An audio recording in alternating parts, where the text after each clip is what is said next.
فلسطین کی آزادی کا مشن، یہودیوں کو قدم قدم پر دھول چٹانے والا، اکیلا ہی عالم کفر سے ٹکرانے کا حوصلہ رکھنے والا، پاک دھرتی کا ایک عظیم مجاہد، کفر پر لاوے کی طرح برسنے والے اس مجاہد کی طویل داستان سننے کے لیے چینل کو سبسکرائب کیجئے اور ویڈیو کو لائک کیجئے۔ اتفاق سے جس وقت میں کمپاؤنڈ میں داخل ہو رہا تھا، میں نے عجیب منظر دیکھا۔ ایک کار کمپاؤنڈ سے باہر نکل رہی تھی جس کی عقبی نشست پر میڈم موجود تھی اور ان کے ارد گرد 2 افراد موجود تھے۔ صاف ظاہر تھا کہ انہیں اغوا کیا جا رہا ہے، چنانچہ میں نے فوراً اس کار کا تعاقب کرنے کا فیصلہ کیا اور اس طرح میں اس جگہ سے واقف ہو گیا جہاں میڈم کو لے جایا گیا تھا۔ میں چونکہ رات بھر کا جاگا ہوا تھا، اس لیے وہاں کی نگرانی کرنا میرے لیے ممکن نہیں تھا، چنانچہ میں نے فوراً ایک پرائیویٹ سراغ رساں ایجنسی کی خدمات حاصل کی اور خود ایک دوسرے ہوٹل میں منتقل ہو گیا۔ سراغ رساں ایجنسی کی رپورٹ سے معلوم ہوا کہ وہ عمارت جس میں میڈم کو رکھا گیا تھا ہاروت رابیل کی ملکیت تھی۔ یہ بھی معلوم ہو گیا کہ اس معاملے میں اولیو ہاورڈ بھی ملوث ہے۔ اولیو ہاورڈ کا نام سن کر میرے ہوش اڑ گئے اور مجھے اندازہ ہو گیا کہ یہ معاملہ مجھ اکیلے کے بس سے باہر ہوگا، چنانچہ میں نے علی گروپ کے تمام ممبرز کو امریکہ بلوا لیا اور اولیو ہاورڈ کی نگرانی شروع کرا دی۔ ان ممبرز کو امریکہ پہنچے ابھی دوسرا ہی دن ہے۔ میں اولیو ہاورڈ کی نگرانی کر رہا ہوں۔ میڈم کو واشنگٹن سے نیو یارک منتقل کر دیا گیا ہے اور وہ بھی اسی عمارت میں جہاں تم تھے۔ تمہیں نائٹ کلب میں میری موجودگی کے بارے میں کیسے علم ہوا تھا جبکہ میں میک اپ میں بھی تھا؟ جس عمارت میں تم قید تھے اس کی نگرانی کی جا رہی تھی اور وہاں سے نکلنے والے ہر شخص کا تعاقب کیا جا رہا تھا۔ تم نے تعاقب کیا تھا تو لکی کو پتا کیوں نہیں چلا؟ وہ تو بہت محتاط تھی، ہم اس سے بھی زیادہ محتاط تھے چیف۔ تعاقب کرنے والی گاڑی کی ہیڈ لائٹس بجھی ہوئی تھی۔ کیا تمہیں معلوم تھا کہ میں بھی اسی عمارت میں قید ہوں؟ نہیں، ہمیں یہ معلوم نہیں تھا کہ تم بھی وہیں ہو، لیکن تم وہاں کب سے تھے چیف؟ مجھے بے ہوشی کے دوران وہاں منتقل کیا گیا تھا، غالباً 2 روز قبل کی بات ہے۔ ٹھیک کہہ رہے ہو چیف، 2 روز قبل ایک بند وین عمارت میں داخل ہوئی تھی، تمہیں اسی کے ذریعے اندر پہنچایا گیا ہوگا، ورنہ تم ہماری نظروں میں ضرور آ جاتے۔ میں سوچ میں ڈوب گیا۔ تہذیب اولیو ہاورڈ کی قید میں تھی اور اسے چھڑانا ضروری تھا، اس کے ساتھ ہی اولیو ہاورڈ کا پتہ صاف کر دینا ضروری ہو گیا تھا۔ میں اسے جتنی ڈیل دے چکا تھا وہ بہت تھی، ویسے بھی اب وہ ریٹائرڈ زندگی بسر کر رہا تھا۔ ظاہر تمہارے ساتھ نظر نہیں آ رہا چیف۔ بڑ کی آواز مجھے خیالوں کی دنیا سے باہر کھینچ لائی۔ اس نے ہمارے عظیم مشن کو اپنی جان کا نذرانہ پیش کر دیا، میں نے کہا، اور بڑ مغموم ہو گیا۔ یہ کس طرح ہوا چیف؟ اس نے آہستگی سے پوچھا۔ تفصیل جان کر کیا کرو گے بڑ؟ میں نے ایک ٹھنڈی سانس لے کر کہا، یوں سمجھ لو کہ 6 دن تک ہم پہاڑوں میں فرار ہونے کی کوشش کرتے رہے۔ 6 روز پہاڑی سفر اور ناکافی غذا اور مسلسل بے آرامی نے ظاہر کو نڈال کر دیا تھا۔ ایسے میں حادثاتی طور پر اس کے جسم میں کاربن ڈائی آکسائڈ گیس کی زیادہ مقدار چلی گئی۔ جب میں عمارت سے فرار ہوا تو اس کی حالت نازک تھی اور ڈاکٹروں کو اس کے زندہ بچ جانے کی کوئی توقع نہیں رہی تھی۔ ایک بات پوچھوں چیف؟ بڑ نے کہا، اولیو ہاورڈ نے تمہیں کیوں زندہ رہنے دیا؟ وہ تو تمہارا جانی دشمن ہے۔ یہ بات میرے لیے بھی الجھن کا باعث بنی ہوئی ہے۔ غالباً وہ مجھے اپنے کسی مقصد کے لیے استعمال کرنا چاہ رہا ہے جس تک میں پہنچ نہیں سکا، تو اس سے کیا فرق پڑتا ہے؟ اس کی بیٹی تو تمہارے قبضے میں ہے۔ جس طرح پہلے تم نے اولیو ہاورڈ کو بلیک میل کیا تھا اسی طرح نہیں بڑ، جو کچھ ماضی میں ہوا ضروری نہیں کہ اسے دہرایا ہی جائے۔ اس بار میں اس کی بیٹی کو استعمال نہیں کروں گا۔ پھر کیا کرو گے؟ بڑ نے حیرت سے کہا، میرے خیال میں تو یہ ایک بہتر صورت ہوتی، اولیو ہاورڈ سے براہ راست ٹکراؤ اور فیصلہ کن مارکا۔ میں نے کہا اور بڑ کا چہرہ کھل اٹھا۔ تم نے بہت مناسب فیصلہ کیا ہے چیف، بڑ نے بے حد خوش ہو کر کہا۔ میں تمہارا شکر گزار ہوں مسٹر بڑ، پیٹر بولا، تمہاری وجہ سے مجھے اپنے ایک درینہ دشمن سے انتقام لینے کا موقع مل رہا ہے۔ اس وقت نیو یارک میں میرے 16 ساتھی موجود ہیں جو سب کے سب ہوٹلوں میں مقیم ہیں اور ان پر بھاری رقم خرچ ہو رہی ہے۔ بڑ نے کہا، میری طرف سے اس رقم کو دگنا کر دو۔ پیٹر نے بڑے جوش سے کہا، اخراجات کی پرواہ مت کرو، جتنا خرچ ہوگا میں اس سے دگنا ادا کرنے کو تیار ہوں۔ میں نے بڑ کو گور کر دیکھا مگر وہ میری نظروں سے بے نیاز کہتا رہا۔ گزشتہ 1 ہفتے کے دوران اس مد میں کوئی $25,000 کے لگ بھگ رقم خرچ ہو چکی ہے۔ میں ابھی تمہیں $50,000 کا چیک دیتا ہوں، پیٹر نے کہا اور گھنٹی بجائی۔ گھنٹی کے جواب میں ایک ملازم نمودار ہوا जिससे पीटर ने चेक बुक मंगवाई। मैं तुम्हारे चेहरे पर नागवारी के तासुरात देख रहा हूँ मिस्टर एलन। पीटर मुझसे मुखातिब हुआ। यकीन करो, अगर $1 मिलियन की इज्ज भी मैं उस शख्स से इंतकाम लेने में कामयाब हो जाऊं तो मैं समझूंगा कि मैं खसारे में नहीं रहा और सौदा सस्ता निमट गया। तुम तो महज बर्ड की वजह से दरमियान में आ गए पीटर, वरना जो कुछ हो रहा है ये तो हर सूरत में होना था। इसीलिए तो मैं से अपनी खुशकिस्मती समझता हूँ कि तुमसे मेरी मुलाकात हो गई। शायद मैं अमली तौर पर उसके खिलाफ कुछ न कर सकूं, मगर मुझे ये तस्कीन तो रहेगी कि मैंने उसके खिलाफ बरसरे बेकार लोगों की माली मदद की थी। और क्या चीफ? बर्ड ने तेजी से कहा। मिस्टर पीटर हमें खुशी से रकम दे रहे हैं, हम इनसे जबरदस्ती थोड़ी ले रहे हैं। मैं मुंह बनाकर दूसरी तरफ देखने लगा। मुलाजिम चेक बुक ले आया था। पीटर ने चेक लिखकर बर्ड के हवाले किया, जिसे उसने तय करके निहायत एहतियात से अपनी जेब में रख लिया। तुम्हें इस बात का एहसास है कि ओलियो हावर्ड तुम्हारे अज़ाइम से वाकिफ हो चुका है? मैंने पीटर से कहा। उसे यह भी तो मालूम हो गया है कि तुमने मेरे लिए काम करने से इनकार कर दिया है। पीटर ने कहा। ठीक है, लेकिन तुम्हारी शख्सियत तो उसके इल्म में आ गई है। गालिबन तुम्हारी उससे शनासाई भी है। पीटर तलखी से हंसा। हाँ, शनासाई तो है, मगर बहुत पुरानी। अब तो मैं उसे याद भी नहीं आऊंगा। लेकिन ये याद रखो कि मेरा जिक्र तुम्हारे साथ सुनने के बाद वो तुम्हारे बारे में मालूमात हासिल करने की कोशिश जरूर करेगा। तुमने देखा नहीं कि वो लकी से फोन पर बात करते हुए किस कदर मोहतात था। मुझे मालूम है वो CIA का एजेंट भी रह चुका है और उसके बाद मोसाद से वाबस्ता हो गया था। उसे मोहतात रहना ही चाहिए, लेकिन मुझे किसी बात की परवाह नहीं है। मुझे तो उससे इंतकाम लेना है। तुम्हें उसके बारे में खासी मालूमात हैं। खुसूसी दिलचस्पी के बगैर तो इतनी मालूमात हासिल नहीं हो सकती, और तुम कहते हो कि वो तुम्हें पहचान भी नहीं सकेगा। मैंने तुमसे कहा था एलन कि मैं तुम्हें उससे अपनी दुश्मनी की वजह नहीं बता सकूंगा, लेकिन अब मैंने फैसला किया है कि तुम्हें बता दूं, ताकि तुम भी फैसला कर सको कि मैं हक बजानिब हूँ कि नहीं। पीटर बात तो मुझसे कर रहा था, मगर उसकी निगाहें जैसे दूर कहीं खला में किसी गैर मरई नुक्ते पर मरकूज थी। हालांकि वहाँ किसी खला का वजूद नहीं था। ये 30 साल पहले की बात है। चंद लम्हों की खामोशी के बाद पीटर ने मगमूम आवाज में कहना शुरू किया। मैं और ओलियो एक ही स्कूल में जेर तालीम थे, मगर मुख्तलिफ क्लासों में होने की वजह से हमारे दरमियान रस्मी वाकफियत थी। उस स्कूल में मेरी छोटी बहन भी पढ़ती थी, जिसकी उम्र सिर्फ 9 साल थी। इस मरदूद की उम्र उस वक्त 16 बरस थी। आगे कुछ कहने की जरूरत नहीं पीटर, मैंने हाथ उठाकर गंभीर लहजे में कहा। मैं समझ गया कि क्या वाकया हुआ होगा, और यह भी यकीन रखो कि ऐसा सफाक शख्स इबरतनाक अंजाम को पहुंचे बगैर नहीं रह सकेगा। मैंने उस वक्त कसम खाई थी कि उससे इंतकाम जरूर लूंगा। वो ज़हनी और जिस्मानी एतबार से मुझसे बरतर था। मैंने जज्बात में आकर उस पर हमला किया तो उसके हाथों बुरी तरह पिटा। वो खुद भी बदमाश था और उसके सारे दोस्त भी उसी की तरह बदमाश थे। बुरी तरह जख्मी होने के बाद ये बात मेरी समझ में आ गई कि मैं उसका कुछ नहीं बिगाड़ सकता, लेकिन मैंने ये अहद कर लिया कि जिस तरह भी मुमकिन हुआ उससे इंतकाम लेकर रहूंगा।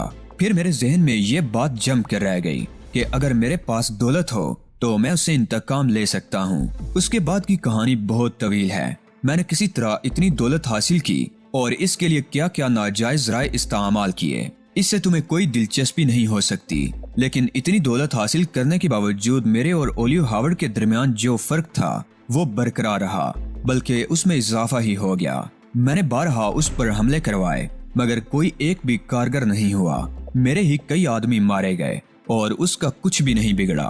वो आज भी उतना ही जालिम है। लोगों की जिंदगियों से खेलना उसका महबूब मशगला है। पीटर की आवाज भरा गई और वो खामोश हो गया। इस दौरान उसे कभी नहीं पता चल सका कि उस पर कौन हमले करवाता है। मैंने पूछा। नहीं, और ये अच्छा ही हुआ।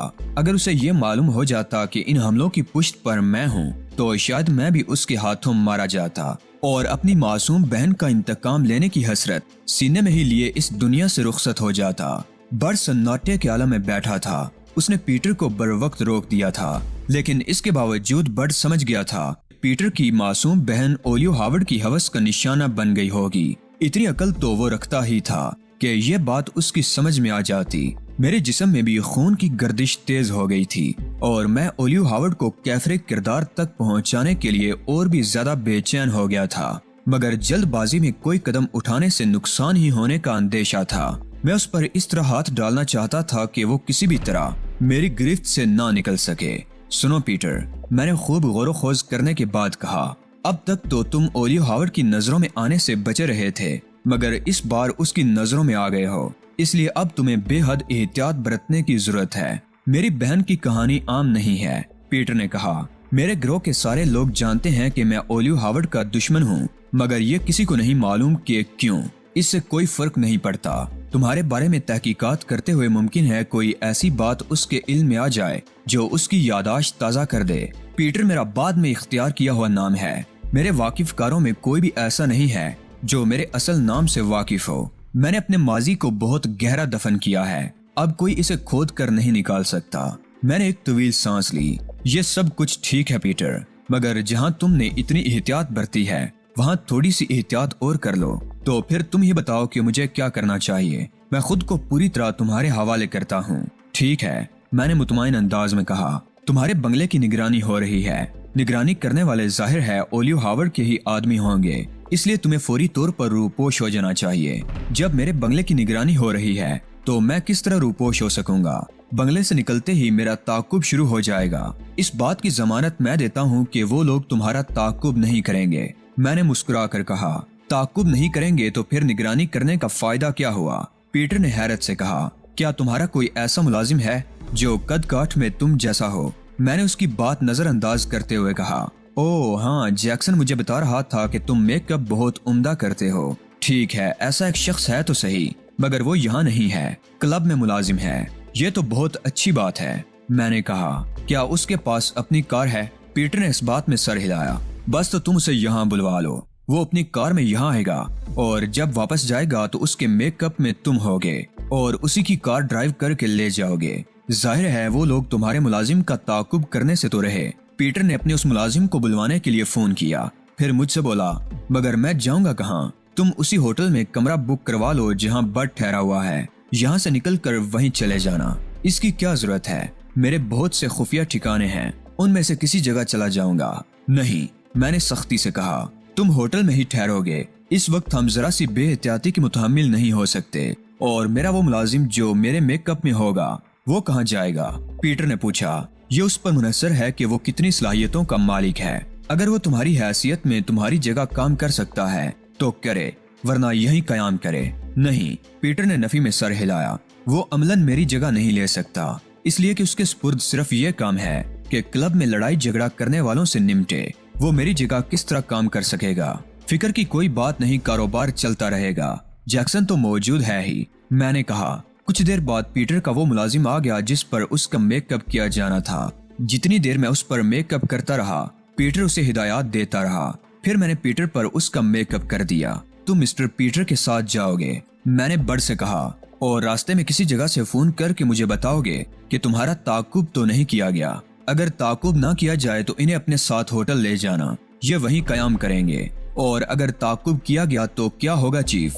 बड़ ने कहा, जितना कहा जा रहा है उतना ही करो। अगर ताकुब किया गया तो मैं तुम्हें बता दूंगा कि क्या करना है। ओके चीफ, बड़ ने कहा और पीटर की तरफ मुतवज्जे होते हुए बोला, आइए मिस्टर पीटर, जैक्सन को यहाँ भेजते जाना ताकि मैं उसके साथ वापस चला जाऊंगा। मैंने पीटर से कहा और वो सर को अस्पाती जुम्बश देकर बाहर निकल गया। जैक्सन ड्राइंग रूम में दाखिल हुआ तो उसने उस मुलाजिम पर नजर डाली जो पीटर के मेकअप में था। तुम वाकई बाकमाल आदमी हो मिस्टर एलन, अगर तुम चाहो तो मैं तुम्हें भी बाकमाल बना सकता हूँ, मैंने मानी खेज लहजे में कहा, मगर तुम तो चाहते ही नहीं। एक ही सबक में बेजार हो गए। मैं थ्योरी का आदमी नहीं हूँ मिस्टर एलन, जैक्सन ने जीप कर कहा। अगर तुम प्रैक्टिकल कराते तो मैं कभी बोर ना होता। तुम प्रैक्टिकल से भी भाग जाओगे क्योंकि इस फन में गुद्दियों में सुराख करने की कोई गुंजाइश नहीं। जैक्सन ने जोरदार कहकहा लगाया। क्या मेकअप के जरिए मुझ जैसे स्याह फार्म की रंगत तब्दील की जा सकती है? उसने पूछा। ऐसे लोशन तो मौजूद हैं जिनसे सफेद जिल्द को स्याह किया जा सकता है, मगर ऐसा कोई तरीका नहीं जिससे स्याह रंगत को सफेद किया जा सके। इसके लिए तो पूरे चेहरे का मास्क तैयार करना पड़ेगा, जो एक मेहनत तलब काम है और बेहद महारत का मतकाजी है। बर्ड का फोन आने तक हम इधर उधर की बातें करते रहे। फोन जैक्सन ने उठाया था, फिर रिसीवर मेरी तरफ बढ़ा दिया। हमारा ताकुब नहीं किया जा रहा चीफ, बर्ड ने कहा। मैंने अच्छी तरह इत्मीनान कर लिया है। ठीक है, अब तुम होटल जाओ, ओलियो हावर्ड की निगरानी कराते रहो। मैं कल सुबह तुमसे राब्ता कायम करूंगा। फोन बंद करके मैं जैक्सन की तरफ मुड़ा। और अब मिस्टर जैक्सन, मैं वापस जाऊंगा, تم جس طرح مجھے لائے تھے اسی طرح چھوڑ کر آؤ گے۔ میں جیکسن کے ساتھ واپس آ گیا۔ ہمارا تعاقب بھی نہیں کیا گیا تھا۔ اس کا مطلب یہی تھا کہ اولیو ہاورڈ نے اپنی پوری توجہ پیٹر پر مبذول کر رکھی تھی۔ وہ یہ جاننے کے لیے بہت بے چین ہو رہا ہوگا کہ وہ کون شخص ہے جو اس کا جانی دشمن ہے اور وہ اسے واقف تک نہیں ہے۔ جیکسن مجھے باہر سے ہی چھوڑ کر چلا گیا۔ اندر لکی میری منتظر تھی۔ کہاں رہ گئے تھے تم؟ اس نے اپنی آواز میں دنیا جہان کے گلے شکووں کا درد سمیٹتے ہوئے کہا، جیسے میں ہی اس کی امیدوں اور آرزوؤں کا واحد مرکز ہوں۔ میں نہ ہوں گا تو وہ بے سہارا ہو جائے گی، مگر میں خوب جانتا تھا کہ حقیقت کیا ہے۔ وہ مجھ سے یہ معلوم کرنا چاہ رہی تھی کہ میں کیا کرتا پھر رہا تھا۔ کہیں اس کے باپ یا اس کے وطن کے خلاف کسی سرگرمی میں پھر سے ملوث تو نہیں ہو گیا تھا۔ میں نے اپنے ہونٹوں پر ایک مصنوعی مسکراہٹ سجائی، جیسے دل و جان سے اس پر قربان ہو جانا چاہتا ہوں۔ حالانکہ میرے ذہن میں یہ خیال آ رہا تھا کہ اس کی سراہی دار گردن پر اگر تیز دار چھری پھیر دی جائے تو کیسا رہے، لیکن میں نے اپنے کسی انداز سے اپنی سوچ کو ظاہر نہیں ہونے دیا۔ پیٹر نے اس امید پر مجھے بلایا تھا کہ شاید میں اس کے لیے کام کرنے پر آمادہ ہو جاؤں۔ پھر تم نے کیا جواب دیا؟ لکی نے بے قراری سے پوچھا۔ اس نے کوشش کی تھی کہ بے قراری اس کے لہجے سے جھلکنے نہ پائے، مگر میں اس کی بے تابی سمجھ رہا تھا، وہی جو ہمارے درمیان طے ہو چکا تھا۔ میں نے اسے کہہ دیا کہ میں پہلے ہی جواب دے چکا ہوں۔ پھر اس نے کیا کہا؟ کہتا کیا خاصا مایوس نظر آ رہا تھا۔ شاید اسے امید تھی کہ مجھے اپنے لیے کام کرنے پر تیار کر سکے گا۔ تم نے اتنی دیر کر دی، لکی نے روٹھے ہوئے انداز میں کہا۔ معلوم ہے میں نے ابھی تک دوپہر کا کھانا بھی نہیں کھایا۔ دوپہر کو تو ہم ساتھ ہی تھے، میں نے ہنس کر کہا، اور پھر میں نے بھی کون سا کھانا کھا لیا ہے؟ 2 بار ناشتہ کرنے کے بعد گنجائش ہی نہیں بچی تھی۔ پھر آؤ کھانا کھا لیتے ہیں، لکی نے کہا، اور مجھے نہ چاہتے ہوئے بھی کھانے کی میز پر جانا پڑا۔ یہ سننے کے بعد کہ تہذیب اولیو ہاورڈ کی قید میں ہے، میرے لیے ایک ایک لمحہ گزارنا مشکل ہو رہا تھا۔ کھانے کو کیا خاک جی چاہتا، مگر محض اس خیال سے کھانا کھانے بیٹھ گیا کہ کہیں لکی مشکوک نہ ہو جائے۔ تم نے پیٹر کے ساتھ تعاون کرنے سے انکار کر دیا ہے، کھانے کے دوران لکی نے کہا۔ کیا اس کا یہ مطلب ہے کہ اب تم خود بھی ڈیڈی کے خلاف کوئی قدم نہیں اٹھاؤ گے؟ میں ان چکروں میں پڑھ کر وقت ضائع نہیں کرنا چاہتا، میں نے اسے ٹالنے کے لیے کہا۔ تو کیا تمہارے پیش نظر کوئی اہم کام ہے؟ لکی نے بڑے سرسری انداز میں پوچھا۔ نہیں، کوئی اہم کام تو نہیں ہے، مگر اب میں امریکہ سے نکل جانا چاہتا ہوں۔ کہاں کا ارادہ ہے؟ کہیں بھی چلا جاؤں گا، مگر اب یہاں مزید رکنے کا کوئی ارادہ نہیں ہے۔ اس کے لیے تمہیں پاسپورٹ اور دیگر کاغذات کی ضرورت ہوگی۔ ان کے لیے کیا سوچا؟ میں نے پیٹر سے کہہ دیا ہے، وہ سارے انتظامات مکمل کر دے گا۔ اس کے بعد لکی کسی سوچ میں ڈوب گئی اور کھانے کے بعد مزید کوئی گفتگو نہیں ہوئی۔ کھانے کے بعد میں اپنے کمرے میں چلا آیا۔ لکی بھی میرے ساتھ ساتھ لگی ہوئی تھی۔ تم نے میرے بارے میں بھی کچھ سوچا؟ اس نے مجھ سے پوچھا اور میں نے نفی میں سر ہلا دیا۔ تم دیکھ رہی ہو، کچھ سوچنے سمجھنے کی مہلت ہی نہیں مل رہی، تاہم میں پہلے ہی کہہ چکا ہوں کہ تمہارا احسان مند ہوں۔ تم نہ ہوتی تو اتنی آسانی سے وہاں سے نہیں نکل سکتا تھا۔ میں کچھ اور ہی کہہ رہی ہوں۔ تمہیں وہاں سے نکال کر میں نے ڈیڈی کے خلاف بغاوت کی ہے، ان کے اعتماد کو ٹھیس پہنچائی ہے۔ میں سمجھتا ہوں، میں نے کہا، اور یہ ایک ایسی کھلی ہوئی بات ہے جسے سمجھنے کے لیے غور و فکر کرنے کی بھی ضرورت نہیں ہے۔ اب تم ہی بتاؤ۔ اس نے مضطربانہ انداز میں پہلو بدلا۔ میں ان کے پاس جا سکتی ہوں؟ میں نے چند لمحے سوچنے کے بعد پھر نفی میں سر ہلایا۔ میں نے اس پہلو پر غور نہیں کیا تھا، اب غور کرو اور مجھے بتاؤ کہ مستقبل میں میرا کیا بنے گا۔ تم نے اپنا بندوبست تو کر لیا، مگر میرے لیے کچھ نہیں سوچا۔ اب سوچوں گا، میں نے بڑے پرخلوص لہجے میں کہا۔ صرف سوچنے سے کیا ہوگا، تمہیں میرے لیے عملی طور پر کچھ کرنا ہوگا۔ لیکن نہیں، اس نے یک بیک کہا، تم رہنے دو، میں تم پر کیوں بوجھ بنوں، اپنے لیے خود ہی کچھ کر لوں گی۔ بوجھ کی بات نہیں ہے لکی، میں نے اس کے شانوں پر ہاتھ رکھتے ہوئے کہا۔